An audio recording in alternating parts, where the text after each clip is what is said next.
Welcome everyone to the 67th episode of Let's Talk Inclusion. Today we are going to have a panel discussion on empowering teachers for inclusive classrooms. I'm your moderator, Manobina Chakraborty, joining you from India. And I'm thrilled to have a fantastic panel today featuring Daniel Sobel joining us from the UK. And from Singapore, we have Jayne, Nadarajoo, and Aditi Rao. Thank you all for being here. So, before we dive into our conversation, let's take a moment for everyone to introduce themselves. Daniel, would you like to introduce yourself, please?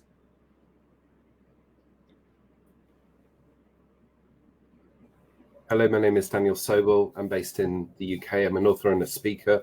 I founded the International Forum of Inclusion Practitioners. We're now in 135 countries, and we support ministries of education, and we do training with teachers. That's it. Okay. Thank you very much, Daniel. Jayne, may I come to you now?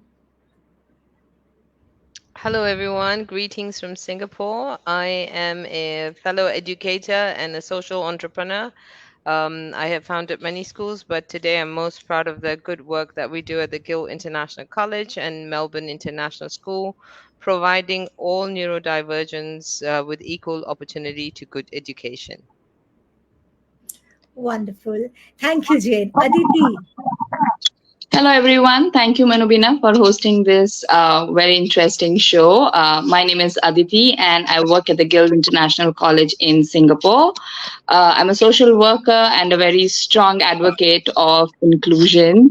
And that's where my journey with the Guild and the Melbourne School is with. Thank you. Thank you all for your introductions. It's wonderful to have such diverse expertise on our panel. Now, let's get started with our first question. And to our viewers, feel free to type your questions in the comment section at any time. We will address them as we go. What does it mean to empower teachers in the context of inclusive education? Daniel, could you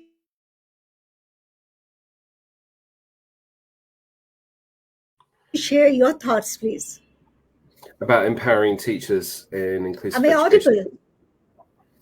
Yes, am I? Yeah. Yeah. Yeah, I think there's a couple of things which there is a sort of supporting teachers through training and information about inclusion issues. There is also the idea of pedagogy, so the art and the skill. But there's another bit which is about supporting teachers. I mentioned something yesterday or 2 days ago. I was in Qatar, I was passing through from Indonesia, and I gave a talk there, and I said that inclusion is very all well and good when the child is easy to work with. It's when it becomes difficult and stressful, that's when inclusion really kicks in. And I gave examples of my own personal failures with children. And afterwards, a number of teachers came up and said, I'm really pleased that you said that, because sometimes when inclusion, it feels like there's a demand given to us, and actually we're not supported when we fail. What I notice is that teachers, they tend to blame the child. They don't do it consciously, actually. I really don't think that it's a sort of necessarily a blame culture, but what they're really doing is they're avoiding being blamed themselves for their own personal failures with this particular child. So instead of me acknowledging that I personally failed with this child, what I'm doing is I'm saying that child is a failure in my class. So what I think empowering teachers means is allowing them the human dignity to be able to sometimes fail. We don't always get it right. That's the first thing. And the second thing is to empower by supporting them at the times that it's hard. And I think that those two things are absolutely critical in the process of implementing training, because you can be trained. You can pick up a great training. I have a great training that I wrote, for example. You can, by all means, please buy it. But but it's how you implement it. And implementing is not always easy. It necessitates a process of failure and reflection. And so I think empowering teachers means giving them the confidence to be able to face the truth about how they're doing and how well they're doing sometimes and how less good they're doing sometimes. And that's okay. It's okay to be a human as a teacher. All right.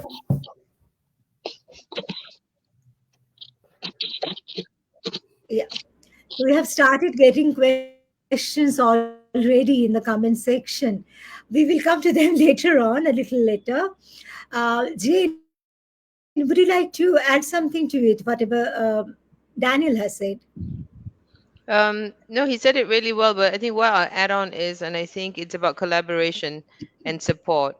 I think it is not about judgment, but it is coming together, feeling supported, but also providing the professional development and the training and the resources that teachers need to meet the needs of that neurodivergent student.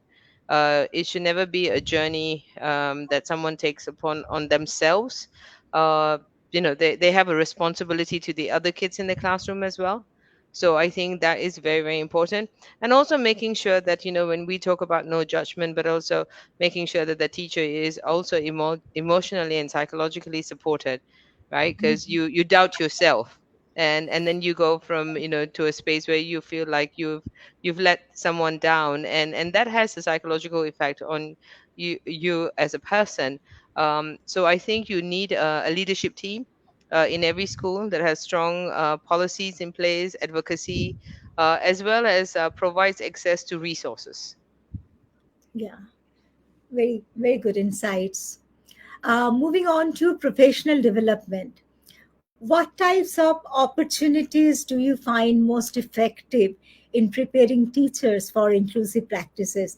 I will come to you now, Aditi. Well, I started my journey as a teacher assistant, and now I've moved on to a leadership role. And I'm very fortunate to be in both the situations. So I understand the perspective of a teacher and a perspective from a management role as well. Professional development as a teacher, you it really helps the team to understand the core values. Now, when we all go and do different courses, we have masters, bachelors, but no one teaches us what it is actually to be working on the field. And that's what is lacking in our teacher training across the world. I have seen teacher training courses in India, in Singapore, in the European countries. And what really lacks is the practical exposure. Not all child is the same. Each student would be different. You have to cater to different needs, and all that comes by practice. And that's where professional development really plays a very important role, where we collaboratively work with different specialists, like it could be the occupational therapist, the speech therapist, the clinical psych, the doctors. It's a whole team that you need to work together with, and we cannot expect one teacher to know everything. So professional development really plays an important role, where we can look at the situation of the classroom in a very holistic manner, and you also get a third person's perspective as to what's going well in the class and what's not going so well. From the leadership perspective, if I look at the professional development aspect, well, teachers are our biggest assets. And it's important to acknowledge that there will be hurdles, and all that can be overcome when we create that kind of culture and a safe space for our teachers to work. Once they feel safe working in the environment, then we have won half the battle over there. It's a difficult profession to be in, being a special educator. And the kind of support that as a management and leadership team we can give to our teachers is a good, solid professional development that can take them a long way. And everyone looks for their own progress and their professional growth as well, which comes from a very good, strong professional development that the team can be provided with. Yeah, I completely agree with you. I'm in a leadership position in a school, special needs school in India. So I also find the same thing, that hands-on workshops and collaborative learning communities have been incredibly beneficial in our school. What I found is when teachers can engage in practical exercises and share experiences, they build the confidence to implement what they have learned in their classrooms. Jayne, what about you? How do you view this? Um, no, Aditi said it very well, and I think it's also Mm, skill building for the teachers to be mm, able to anticipate, address, support the challenging behaviors, as well as their confidence, right? So with practical experience, I think your confidence increases. You get more curious, and you try and find the ways to support instead of where judgment kicks in, and of course all schools have safeguarding policies, child protection policies, and the intent may be good, but with the lack of resources and professional development, there's no way you can support the child, because you have to have the hands-on experience to understand what can be done and how it can be done. And textbook alone does not give you that. And as we know that in a special school, you also have there are different disabilities. So I think being empowered, being confident, being well informed of the can do's and the cannot do's and how to do it, I think it is very, very important. So, like Aditi said, our biggest resource in any school is our teachers. yeah, true, very true. And continuous professional development that includes mentorship and peer observation can also provide invaluable support, I think. Uh, Daniel, I will come to you now. Uh, can you refer to any course or any professional development course for teachers in India? I'm talking about, uh, so that we can do justice to all our children with different kind of abilities. Well, I'm biased. I just spent the entire summer rewriting an introduction to inclusion course. And also last year or the year before, I launched the Global Inclusive Teaching Initiative, which is now being used in 70 different countries. So let me just mention a few features of what I put into the last course, which I spent the entire summer writing, which was the first thing about it is there's an entire section on how does the child feel. Because I think that you can learn information in an abstract way, but actually, unless you can understand, if we can support the teacher to develop a sense of empathy, then I think it could be quite lost. I think so. That's a really important piece. But we've also included quite a bit on the neuroscience as well. So I think a balance of these two things is quite neat. So understanding how the brain is working reveals that it's not just a sort of frustrating behavior, but actually you can see why that was being caused, what is happening that causes that. So I think that's quite neat. And then the other thing that well, there's two other features which I think were quite interesting about it. One is that there is our assessment is done purely through case studies, so that you at the end of each module, there's 10 case studies. There's 15 modules. That's 150 case studies, and there's 4 questions of each case study. So the maths is quite a lot. There's a lot of questions about case studies, about these are real case studies, about what does it look like? What would you do? How would you go about it?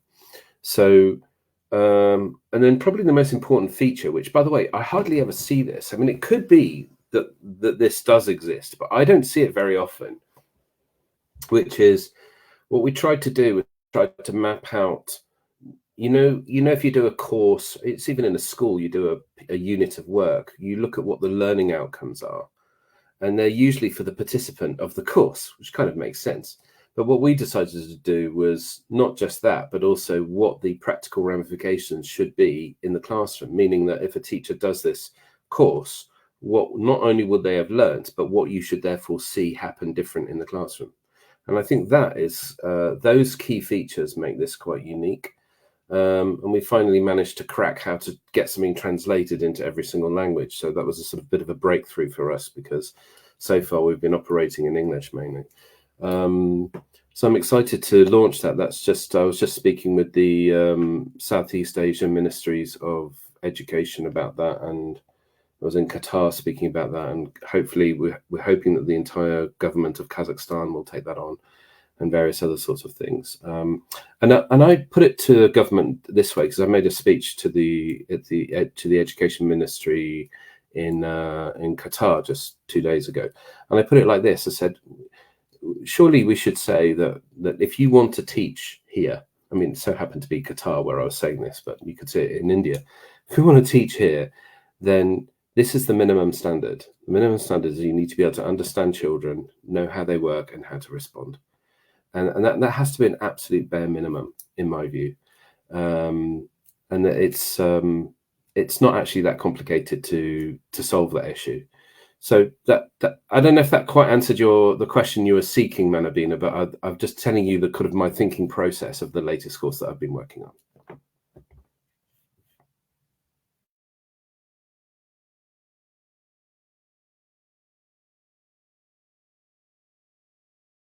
Manu, I can't hear you. Your mic is turned off. Oh, I'm muted. Okay, okay. Can you hear me now? Can you see the question on the screen? Yeah. Would you like to answer, Daniel? Yeah, I think the easiest thing for us to do is, because this course is launching basically in about a month's time, is that Manobina, if I just send it to you and then you can send it out to everybody, and then I'd be delighted to share it. But I mean, I think it is quite a new course. Like, it's different, you know. Can I just add one more thing? If I'm sorry, I don't mean to hog, but let me say it very quickly. I think this is true in many countries, but this might not be true in India. And so please forgive me, I haven't been to India yet, although I hope to come in about 6 weeks' time or a bit longer. But soon I'll come. But it could be that you've grown up in a fairly wealthy environment, and that you're now teaching kids from a very poor background, or that you grew up in a fairly poor environment and you're teaching kids from a very wealthy environment, and lots of other sort of different types of variations that you may be teaching children that you can't fully relate to their background. I think it's really essential, wherever possible, to go and visit real homes and speak to real parents and see where these children live. And that is something that you could never do a course on. You could never speak to someone and get the amount, just the smell of the home, the atmosphere in the home, the feel of it. That is a really amazing experience, and something which I think should be an absolute essential for all teachers. But, you know, some people may think what I just said was very controversial. I think it's just obvious. Yeah, I was also planning to do the same mandatory. Okay. What is this one? Daniel's organization, John Springer. Okay, so it's there in the comment section. Our viewers can go to the site. Okay. Anyway, how can schools create robust structures to help teachers implement inclusive strategies effectively? Jayne, you can, could you answer, please? Well, you know, this is what we do for a living, so I can tell you that it all starts with a leadership commitment and a school-wide vision. I think that's very important. Then, of course, from what we talked about, having ongoing professional development and training, access to resources, collaboration is also key. I think when you talk about support systems, you are talking about collaboration not only with specialists, like Daniel say, family, understanding the background where they come from. You know, in this space, we're not trying to tell someone how to raise their child, but we're saying that we can work with you in supporting the needs of the child. And also, I think co-teaching models, you know, working collaboratively, helping teachers to cut back on paperwork, you know, so that, because it's a physically and, you know, mentally exhausting role. So I think we have to make sure that, you know, the support systems not only benefit the child, but it benefits everyone in the school community, Exactly. including classroom assistants, support teachers, school bus drivers. You know, everyone needs to be empowered, everyone needs to be informed, and everyone needs to have strategies so that from the time they pick the child up to the time the child comes to school, there is a consistent approach and support that everyone has access to. The other thing that I think as a school we are that also helps us is data, right? Having the right assessment tools, regular monitoring. So the plan do review model works. Any good teacher does that, because I think instead of just doing for the sake of doing, sometimes also ends up being very discouraging. Parent and community engagement, I think, is also key in the support when you plan support systems, because I think we have to be aligned when we draw, say, individual plans and stuff. We have to be so aligned so that teachers don't get burnt out. So teachers don't feel the mental stress that they have not met the goals or the unrealistic expectations. So efforts are appreciated, but also it's well aligned so that both parties are happy. And I think this is where, when we work with students who are not able to articulate their challenges, then the support systems have to be really strong, that everyone Yeah, who's working with the child is supported. very true. And I have seen in my school that administrative support in the form of scheduling time for teachers to collaborate can make a significant difference. Uh, Aditi, would you like to add something to it? Sure. So we at our school we are going through some inspection process right now, and through discussions with the teachers, one thing that really came up today was how supported the teachers feel. This field has a lot of attrition rate. We have teachers coming in, going out every now and then, but the when we are able to play with the strengths of the teachers and fit them to the right role, right class, is when we can have success stories. And that comes again with a lot of support and backup from the whole team. It's not just one teacher, one class, you are a separate team working together, but it's a collaborative approach. Each teacher would know each student in a school like ours. And I think that sense of safety that the teachers and staff feel, that we can come and talk to the principal, the leadership team anytime we want to, we can discuss our problems, we can discuss our challenges.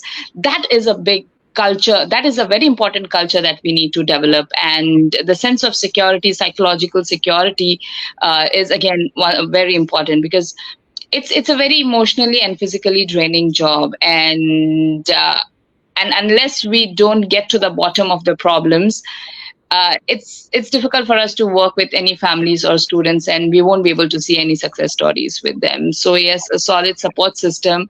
You need a whole community to raise a child. You need a whole village. It's the same scenario in the school system as well. Excellent points. If anyone in the audience has suggestions for effective support system, please share. Uh, Let us just take some questions in the comment sections. We are overloaded with questions, I guess. The first one: how can teachers be better trained to recognize and address the diverse learning needs of students in inclusive classrooms? Who would like to take this question?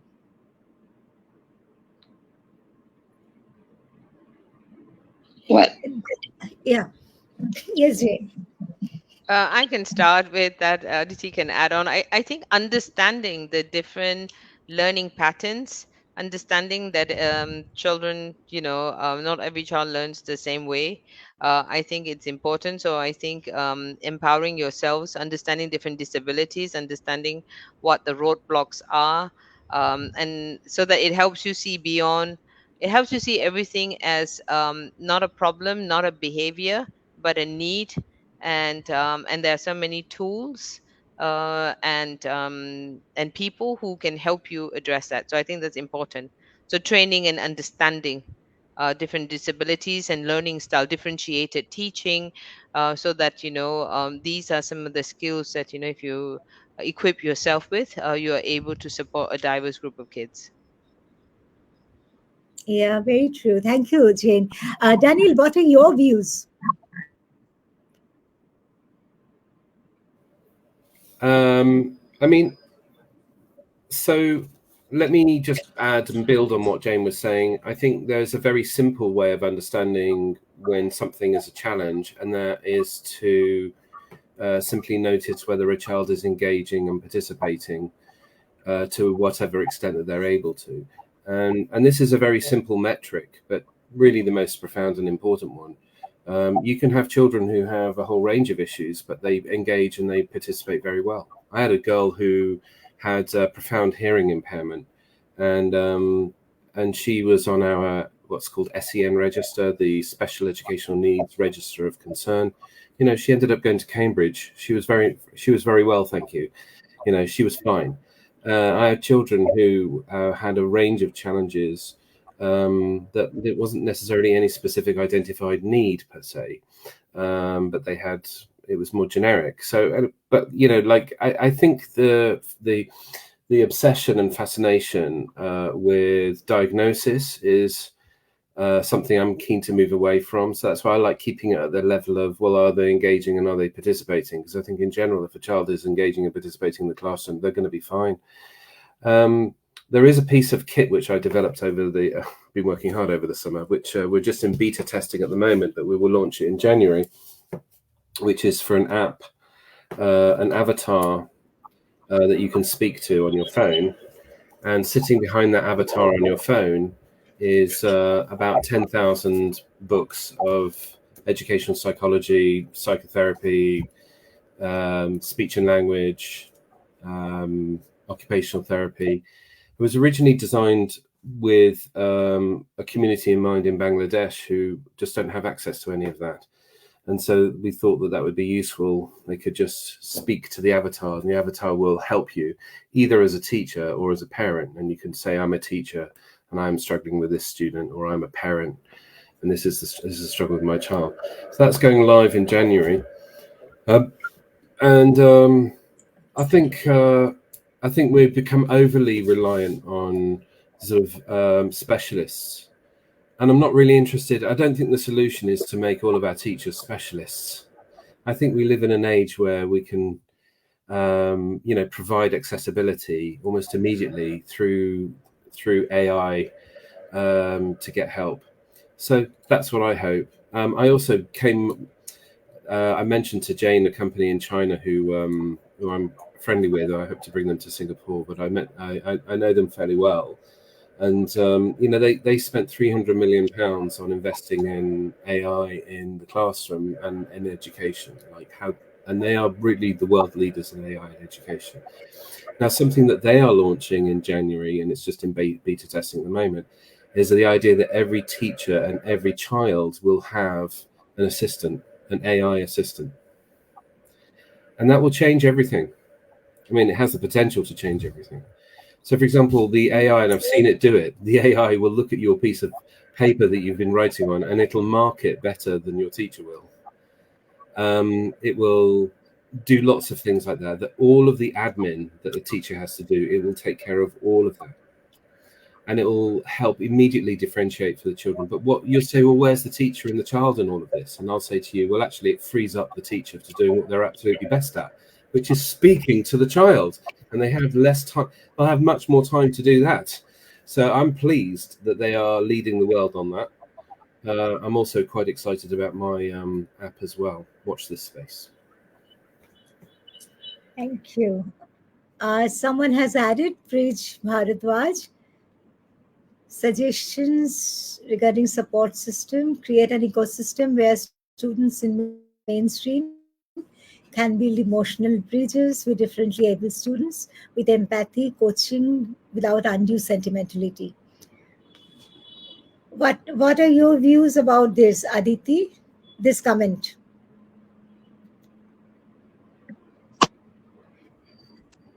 Well, in an ideal world, we are all working towards creating a community and an ecosystem where no one is judged. But it all starts from, if you expect a 13-year-old or a 12-year-old to understand what the child with neurodiversity is going through, it's going to be a little unfair. It all starts with us as adults, us as educators and teachers. The minute we start talking about inclusion and all these days, I feel it's more towards excluding and making it very exclusive for the child with special needs. So So as adults, if we start thinking as this is a very normal situation, it's a classroom, we're all students, we all have different needs, we all learn differently, and normalize all this, the student with the neurotypical student is not going to think of it as anything differently. So it's all about, again, as a school, what culture you have. You may talk about inclusion, but are you actually having kids with neurodiverse need in your mainstream classroom, or are you having a separate section for them, or do you pull them out from the classroom for a while and make look very different? So with kids, you have to be very from the very beginning, from the very early years, from the kindergarten level, you have to start normalizing all these things and concepts. Very true, very true. And there is John Springer, all of us know him. Inclusion becomes more challenging as the number of students per teacher grows. How do we recalibrate the values societies place on paying for quality human teachers for a more inclusive world, with teachers that have the time and energy capacity to implement quality, inclusive professional development?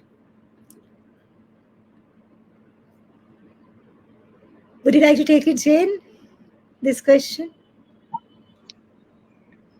So I think if I heard that correctly, I think the question, or if I read it correctly, the question is talking uh, about a sustainable model, right? How do we make it a sustainable model?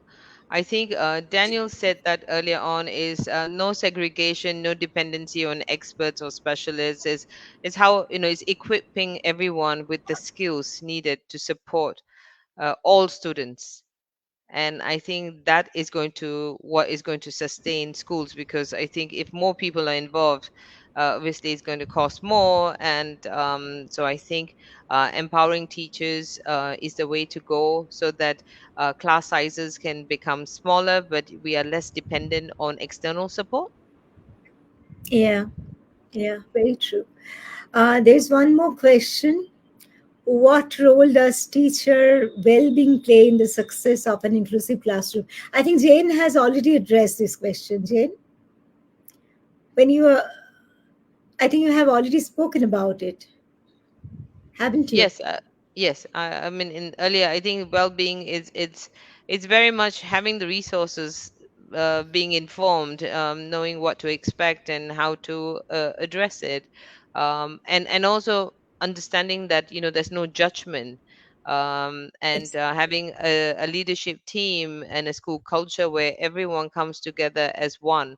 Everyone shares resources. When in our school, I can share that when we discuss children of concern, or if there are challenging situations, we do it as a team. We have all team leaders in the room together, because it's a learning curve for everyone. It may not be happening in your room at that time.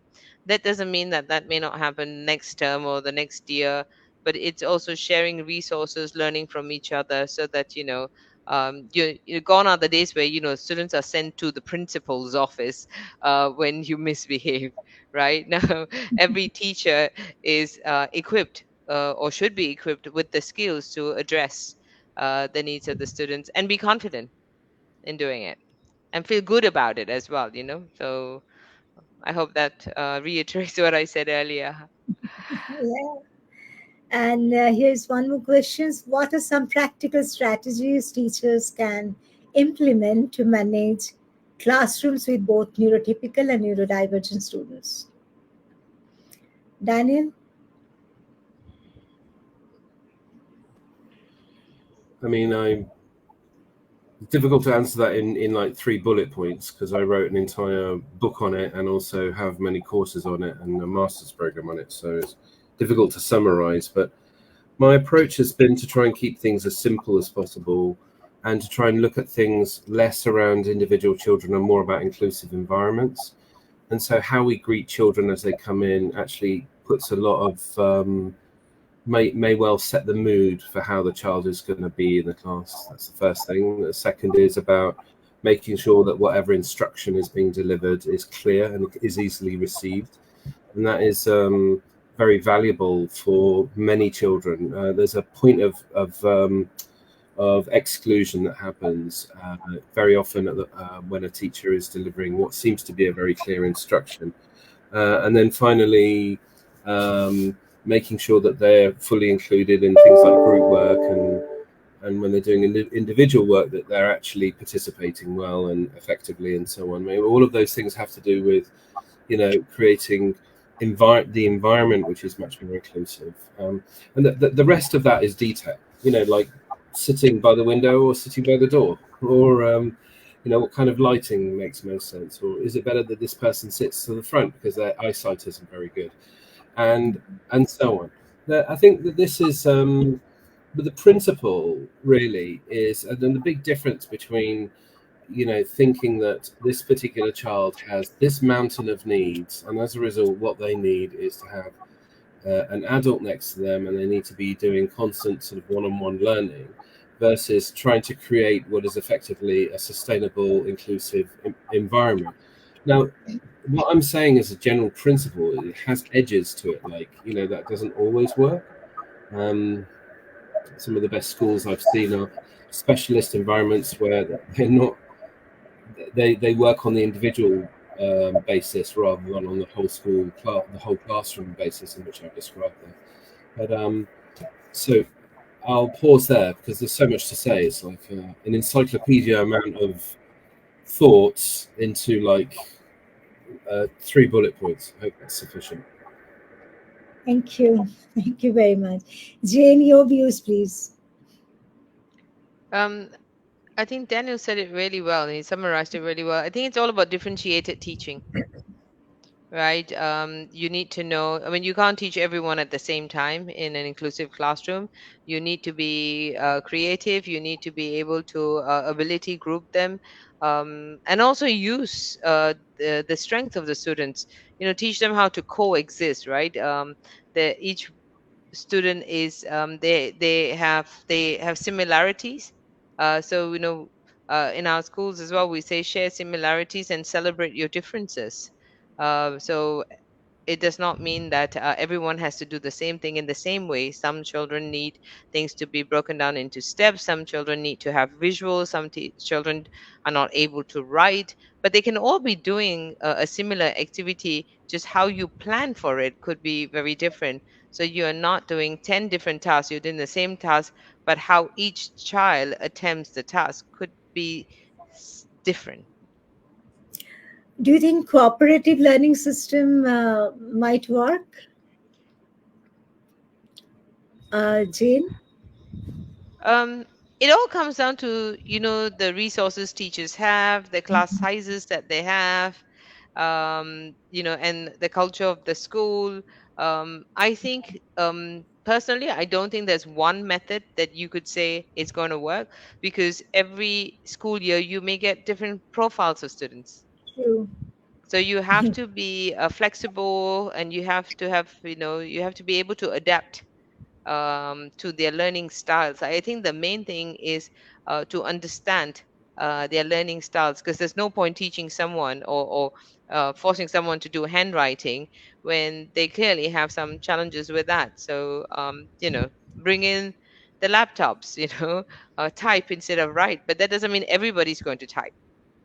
Right. So I think we're also trying to, I think what Aditi said earlier as well, we have to learn to coexist and respect each other, not judge each other. So that if we did that at the school level, for example, we do have a member of staff who has dwarfism.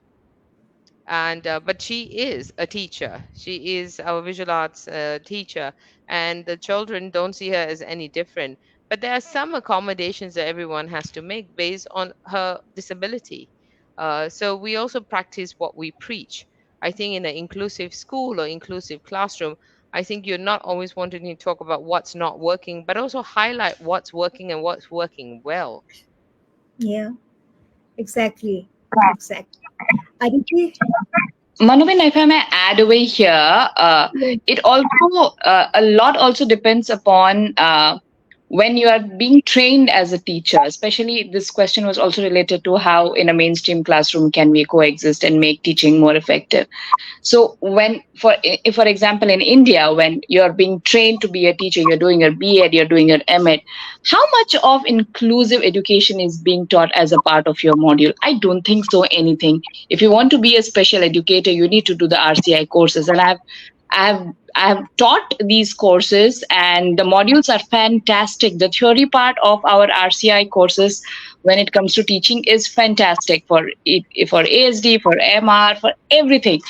But when we see the success ratio of the teachers, in my experience, the teachers who have got a very strong practical exposure while doing their course are the ones who are really successful and can think out of the box. But the places where there is absolutely no practical exposure and there is so much focus on what the theory says is when the teacher gets lost when you get into a classroom kind of environment, because there is no one set rule. You have to reinvent yourself. You have to read the classroom well to understand what strategies are you going to implement. You may know all the theories, but if you're not able to read the room well, everything that you have learned is going to be a zero. So it also comes down to, if you're talking about a mainstream class teacher, how much is being taught? And these are all also policy level changes that needs to be looked into as educators, as teachers, as organizations who are into teaching. It's our responsibility as well to highlight these important factors, because we are the ones working at the grassroots level. So the training module also needs to be reviewed as to how the training is delivered to train our wonderful teachers. Yeah, I completely agree with you. Completely agree with you. There is one more question. How can teachers effectively collaborate with special education staff, therapists, and parents to ensure every student's needs are met in a mainstream school or inclusive school setup, I guess? I Yeah. can take this, and I think what we are trying to say is that not have the segregation of mainstream teachers and special ed teachers, just have good teachers who can teach all children. Exactly, exactly. That is the most important thing. One more question. Teachers in most schools, especially in India, are so hard pressed and overworked that they find it very difficult to work towards inclusivity. I think what is required is more on the management and administration. Teachers themselves need to be empowered and provided with the skill sets required. The culture of inclusion should be a part of every school. It's an opinion, not a question. Yeah. What are your views about it, Daniel?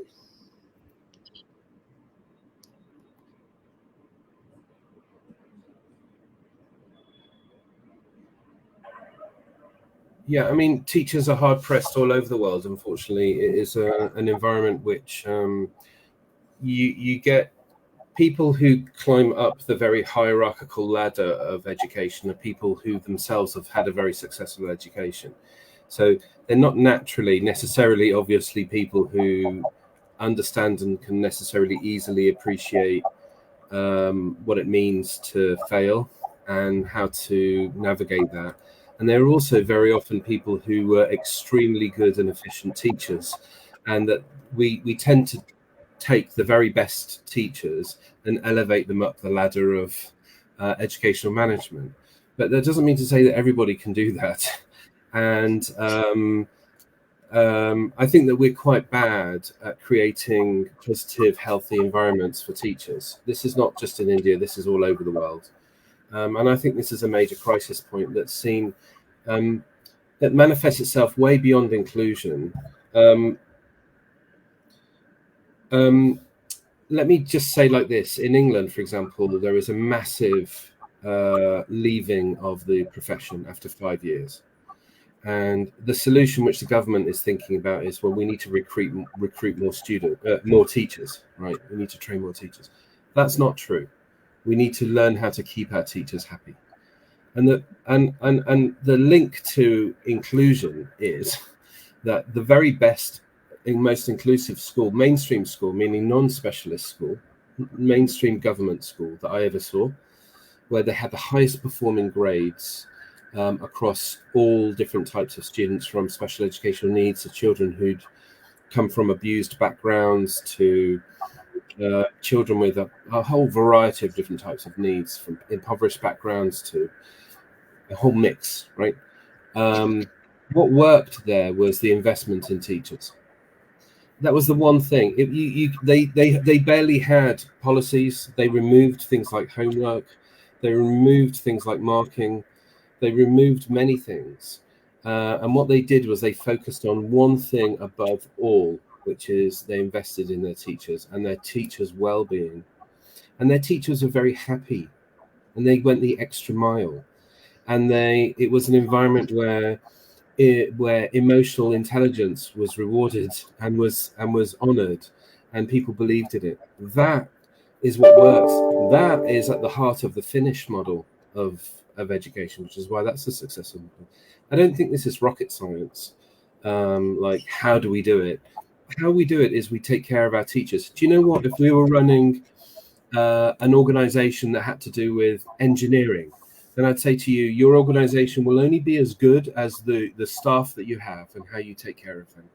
So, I mean, this isn't even peculiar to education. It's just a normal organization. I'm sure Jayne, who's a very, very experienced, probably the most experienced leader here, will tell you, and I mean, you could disagree with me, Jayne, but I mean, we'll probably say that actually all of her organizations that she's run, and she's run a fair number, were only really as good as the staff that she had. And so take care of your staff. That's the key here. I totally agree. And there I have Aditi, our principal, here with us, who said she started her career as a teaching assistant. She was a teacher at our school. But I also agree that, making sure that you are in the right role. Sometimes we take a great teacher and make her a not great manager. So I think that's also important when you plan your own personal growth. You need to know your own strength.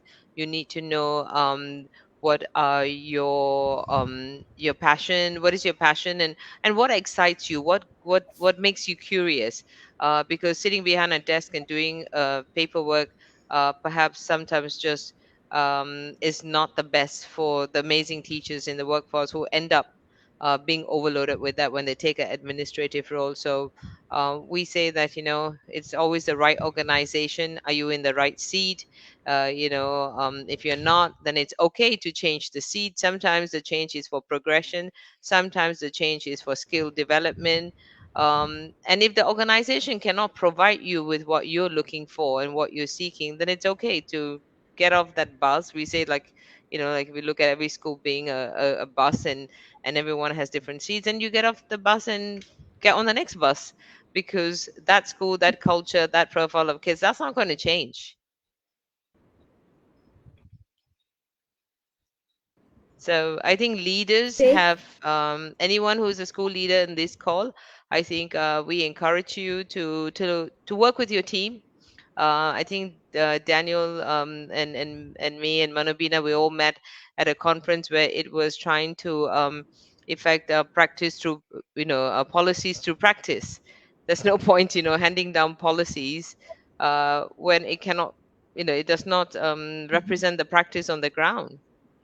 So I think we really need to work collaboratively and value the biggest gift a teacher can give any school, and I've run schools for more than 3 decades, is feedback.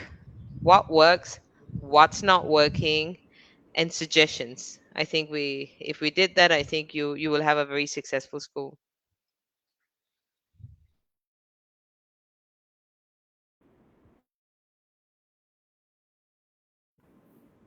Can I just make a quick point?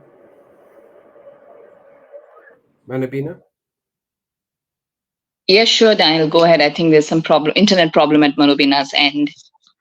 Somebody asked a question there. How can schools support mainstream students and neurodiverse students' relationships? So I just want to tell you something, that my eldest, I've got 3 children. My eldest is 11 years old, and he's just started a new school. He started a secondary school, and it's It's one of the top schools in England. He's very, very bright. And the thing that I'm most proud of is the fact that his best friend outside of school has autism. And he and so the boys, myself and the other boy's father, have been away on holiday, for a couple of nights together, once a year for the past few years to help this relationship. Now, the reason why, apart from the fact that he's just another human that he's friendly with, but I also realize that my son is learning patience, empathy, kindness, adaptability. He's learning all the things which I think will help his own life. Do you see? It's the best possible training that you can't get in a maths book. And it's amazing. And I'm really proud of him for that. If you ask, that's the thing I'm most proud of him for.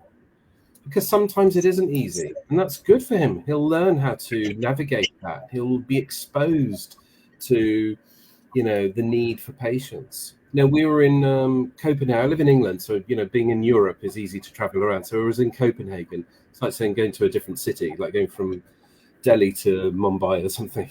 So we were in Copenhagen and in Denmark, and the boy had a proper meltdown.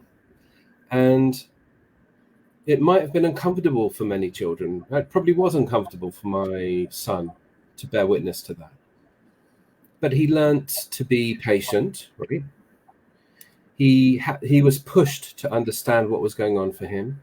He knew to give him space, and that it's okay, and that we all walk a different path.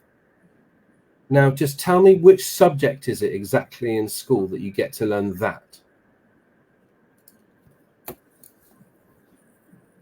What's my point?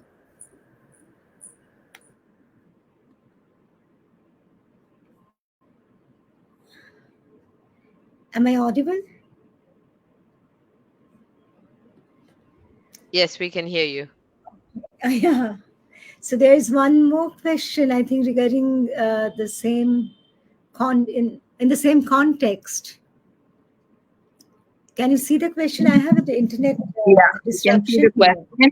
How can schools support mainstream students and neurodiverse students' relationship? Well, Himani, to answer this question, the first step that both schools should take is not to label any students. You are special, you are not special, you have a diagnosis, you don't have a diagnosis. It's about normalizing and coexisting. And these days, schools are very open and everyone believes in collaborative approaches. The more you have interactions with each other, the more it becomes a part of the culture of the students as well. So at our college, we have programs that we run with different schools in Singapore, where our students get to go to their school, they come and visit our school, spend some time. We have social buddy clubs, social clubs, sports clubs, etc., where the students all get together and play and participate in different activities. So it's all about encouraging and facilitating the whole activity and making it a part of community. How many special schools take their kids outside in the community, go in a metro ride, go to a park, just be a part of community and be seen there? It's okay. Like Daniel was just saying, a child had a meltdown in the public space, and it is okay to have a meltdown. And to acknowledge that it is okay to not be okay is a big thing for our students, and it all starts from the young age. So having these kind of partnerships and interactions with each other, with schools, and promoting these programs is a big step, is the first step that schools can engage in to start building this the whole concept of coexisting with each other. Yeah, very true, Aditi. But in India, what happens is we are a very ableist society. So parents do not take their children outside to a mall, to a park. So the autistic children, the neurodivergent children are not seen. And that is why They fail to make friends in the mainstream society. And Himani, I know Himani. Himani is my colleague. Our school unit is a neurodiverse for neurodivergent students, and it is located within the campus of a mainstream school. And we often find that mainstream children are not very keen to make friends with our students. That is why Himani asked this. Manobina, I think it all also comes, it's a part of my role as a teacher to see how I can facilitate this process. You don't have to make the neurotypical child feel that, oh, you're doing some favor by going and interacting with a neurodiverse student. Or you don't have to make the child with autism feel that you are special and these friends are coming and playing with you, so you should be grateful about it. Teenagers, little kids, toddlers, it can be difficult for them to process the whole concept. So as teachers, if we can facilitate this process, it's going to be a great start. And we do see that difference when we have students from different schools come over or our students go. We do not expect those students to come up with activities or initiate the conversation. It's all teacher-led. We have sessions, and these are all teenagers, maybe 16, 17-year-olds. We do have sessions with the students to explain to them what the profile of our students are, what are some activities that they can do to engage with them. So it has to be adult-led initially until it comes to them naturally. Can I jump in and add? Can I add Yeah. that you have to also make sure that whatever you plan for is current, it's cool, not get them to do a service. So I'll give you an example. So one of our students with Down syndrome challenged me and said that he wanted to be a DJ. So we built a DJ studio in our school, and we have one. And when we bring neurotypical students for a social event, and they're all working with the DJs, they don't see the disability of our students. They just think how cool our students are, that the fact that they can they can do the mixing. So we play it to their strength too, because we want them to see the children, we want them to see their strengths. We don't want them to only see their disability. And the minute you do that, and we have so many stories, if you go to our website and our Facebook pages, you'll see that the pure joy and the laughter on their faces, and the fun that they have together, because we are singing what's current. We're not trying to sing some old folk songs or whatever just because we feel like they're disabled. They're singing Ariana Grande, they're singing whatever, what is age appropriate, and what a neurotypical child is doing is what the child with disability is also being introduced to. So our concerts are about things which are current and fun. Thank you, Jayne. I think Daniel will have to go now. So before leaving, Daniel, your concluding remarks or advice for our teachers and parents. I mean, I have nothing practical to say in the space of a minute, but just be proud that we're having this conversation and that we are part and parcel of the change. A huge amount has changed in the last 20, 30 years. And just the fact that, I was thinking actually just a moment ago in my head, it just occurred to me that what we're doing here is all just very normal nowadays. What's normal? We're meeting up online from places all over the world and we're talking about inclusion. That's become the new norm. That's pretty cool. And we're part and parcel of that change. We should be very proud. It will look extremely different in 50 years' time. We'll look back and think, gosh, how pathetic it all was, and how we used to refer to children like this and how we used to talk about like that. And, but what we're doing here really is we're sitting here and basing on what we know, we're dreaming of a better world. It's not a bad thing to be doing of an afternoon, or for you, it's an evening. But anyway, my apologies. It's the middle of the workday for me, so I've got another meeting to have right this moment. And so thank you so much.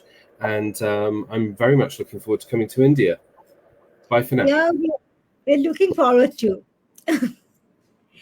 Thank you, Daniel. Thanks very much. Bye for now. Thank you all. Thank you, Jayne and Aditi, for your thoughtful contributions today. It's clear that empowering teachers is essential for creating inclusive classrooms, and it requires collaboration, support, and innovative strategies. To our audience, if you have any final questions or comments, please share them now. I don't think there are any. So, Jayne, before concluding your advice, any advice for teachers? Um, Well, we want to thank you for joining in, and I think that is the first step, that you are trying to make that change. You are trying to be part of a tribe. So we applaud you. Just know that you're not alone in this journey, and like what Daniel said, thanks to technology and social media, the way forward is collaboration. The way Yeah. forward is to engage and ask for help or suggestions, and definitely link up with all of us. We are here to support all teachers. We are teachers ourselves. So from one teacher to another, well done, and and we wish you the very best. Thank you, Manobina, for putting this together. Thank you, Jayne. And Aditi, your concluding comments. Thank you for all the participants who have joined in today. It's been a great session, Manobina. For all the teachers, all I can say is see the ability in your students. Have open communication, open conversation with your parent community, your management, your team, your colleagues, and have no fear of failure. No one is here to judge anyone. So we're all doing an amazing job. We all know it's not easy. We're all doing an amazing job. Just acknowledge what you're doing and keep doing what you're doing. And for the parents here, I would like to say just trust the process. It is a hard journey for all the parents. You're not alone here. We're all in this together. But all we need as professionals and educators is for you to just trust the process. And this is very important, extremely important. Thank you very much, Aditi, Jayne, and Daniel is not here at present. Thank you for your valuable inputs. And thank you to our viewers for joining us. Let's continue to advocate for inclusive education in our communities.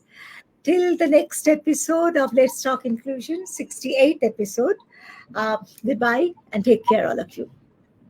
Thank you. Good night. Bye bye. Bye bye. Goodbye.